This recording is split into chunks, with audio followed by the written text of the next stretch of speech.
मस्त एकदम। मैं एकदम अच्छा हूं।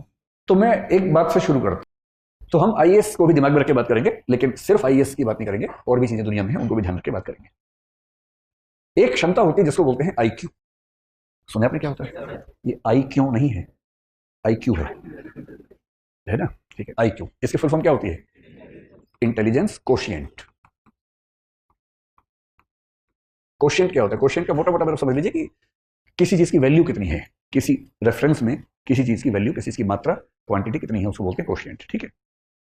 आईक्यू का सरल भाषा मतलब है कि आप कितने तार्किक व्यक्ति हैं, आप कितने बौद्धिक व्यक्ति हैं, आपकी जो तार्किकता है, रैशनैलिटी है, आपकी जो रीजनिंग की कैपेसिटी है, लॉजिक की कैपेसिटी है, लॉजिक रीजनिंग ये सब शब्द लगभग मिलते जुलते हैं। ये क्षमता कितनी है आपके अंदर? और दुनिया के इतिहास में ऐसा कई लोगों ने माना कि सबसे सफल व्यक्ति वही है जिसके अंदर तार्किक क्षमताएं ज्यादा है। कुछ हद तक ये बात ठीक भी है, क्योंकि अगर आप तार्किक ज्यादा है तो आपकी डिसीजन मेकिंग कैपेसिटी बेहतर होगी, जो कि डीएम में होनी भी चाहिए। डीएम में क्या है? डिसीजन मेकिंग है ना?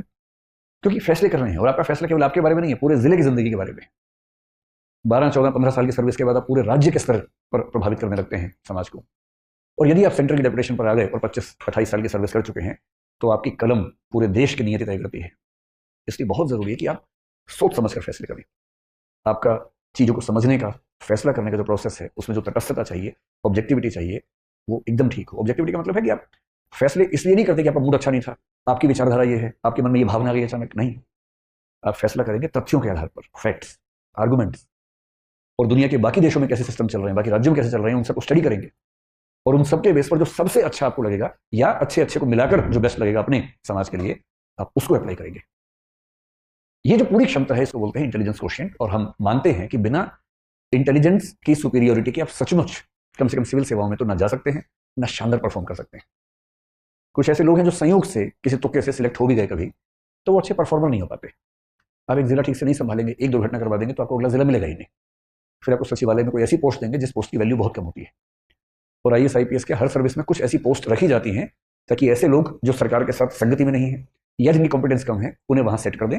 वो केस ना कर सके कि मुझे मेरे पद के अनुसार नहीं कुछ दिया गया, तो उनके लेवल पे पद बना के रखते हैं, शंटिंग करने के लिए कि चुपचाप यहाँ बैठे रहो, नुकसान मत करो कम से कम। आईक्यू अच्छा होना किसके लिए जरूरी है? जैसे अगर आपको फिलोसफर बनना हो, तो बहुत अच्छे आईक्यू के बिना नहीं बन सकते। किसी का आईक्यू अगर 90 से 110 के बीच में है तो मानते हैं कि सामान्य बुद्धि का व्यक्ति है, एवरेज, ठीक है। मतलब अगर आप आईएएस बनना चाहते हैं तो जनरली हम मानते हैं कि 120 140 के बीच में अगर आईक्यू है तो आप ठीक है, बढ़िया है। 140 प्लस आईक्यू किसी का हो तो इसका मतलब गिफ्टेड व्यक्ति है, बड़ी बात है। किसी किसी का आईक्यू 200 भी होता है, एक दो व्यक्तियों को 250 के ऊपर भी देखा गया है इतिहास में, जो कि बहुत रेयर बात है। ये वही व्यक्ति हैं जो 5 साल की उम्र में 12वीं क्लास पास कर ली, 8वीं क्लास में किसी यूनिवर्सिटी में पीएचडी कर रहे हैं, अपने 8 साल की उम्र में, 9 साल की उम्र में। कभी सुना आपने ऐसा?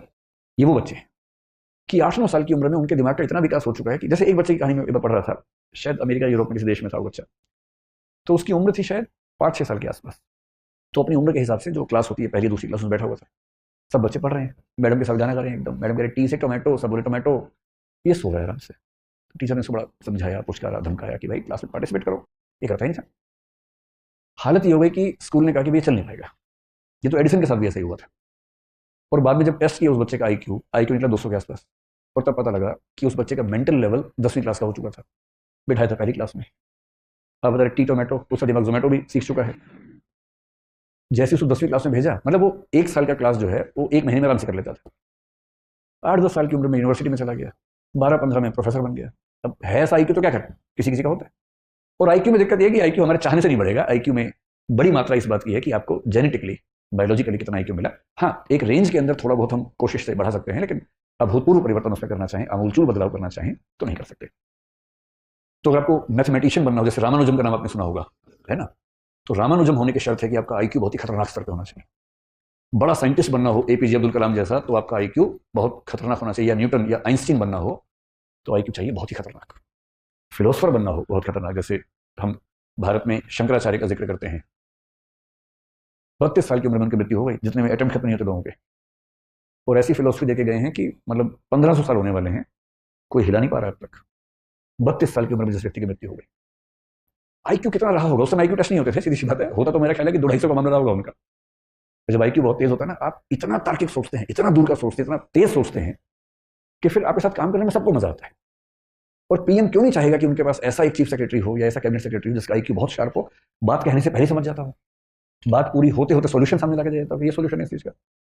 पीएम कह रहे हैं कि मैं 4 फैक्टर सोच पा रहा हूँ, नहीं सर 18 फैक्टर्स हैं, ये 18 फैक्टर्स हैं, इनके बीच में ये मैट्रिक्स है, ये सॉल्यूशन बेस्ट है। और पीएम गदगद है कि वाह यार क्या आदमी।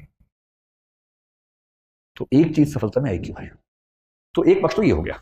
अब आईक्यू से अगर आगे निकलें और देखें कि कौन सी दूसरी चीज है जिस पर आपको गौर करना है, और वो चीज जिसको आप अपने